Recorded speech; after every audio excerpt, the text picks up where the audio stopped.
Praise the Lord. இன்றைய பலப்படுத்தும் வார்த்தை அப்போஸ்தலர் 1வது அதிகாரம் 8வது வசனம். Acts chapter 1 verse 8. பரிசுத்த ஆவி உங்களிடத்தில் வரும்போது நீங்கள் பலனடைந்து பூமியின் கடைசி பரியந்தமும் எனக்கு சாட்சிகளாய் இருப்பீர்கள். You will receive power when the Holy Spirit comes upon you and you will be my witnesses to the ends of the earth. ஹல்லேலூயா. இன்றைக்கு உங்களுடைய வாழ்க்கையில பலனே இல்லாதது போல நீங்க வாழ்ந்து கொண்டு இருக்கிறீங்க, அப்படிதானே? அநேக காரியங்களை செய்யறதுக்கு பலனே இல்லை, பாவத்தை மேற்கொள்ள எனக்கு பலனே இல்லை அப்படின்னு சொல்லி நீங்க சோர்ந்து போய் வாழ்ந்து கொண்டு இருக்கிறீங்க. இன்றைக்கு வேத வசனம் சொல்கிறது, பரிசுத்த ஆவியினால நீங்க நிரப்பப்படுகின்ற பொழுது ஒரு புதிய பலன் நீங்க பெற்றுக்கொள்வீங்க. நீங்க சாட்சியாக இருப்பீங்க. ஆண்டவர் உங்களை கொண்டு பெரிய காரியங்களை செய்வார் என்று வேத வசனம் சொல்கிறது.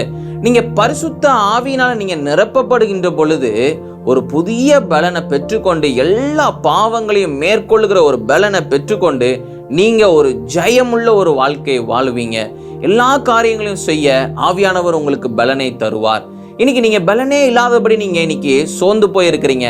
அப்போ ஒரு புதிய பலன் வேணும் அப்படின்னா பரிசுத்த ஆவியானவர் நீங்க பெற்றுக்கொள்ளணும். அவர் உங்க மேல ஊற்றப்படுகின்ற பொழுது ஒரு புதிய பலனை பெற்றுக்கொண்டு அநேக காரியங்களை நீங்க ஜெயிக்க அவரே உங்களுக்கு உதவி செய்வார். ஆவியானவர் கொடுக்கின்ற பலத்தினால உங்களால எல்லா காரியங்களையும் மேற்கொள்ள முடியும்.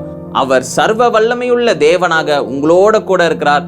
ஆவியானவராக உங்களோட கூட இருக்கிறார். நிச்சயம் உங்களுக்கு பலன் தந்து அவர் எல்லாவற்றையும் மேற்கொள்ள உதவி செய்வார்.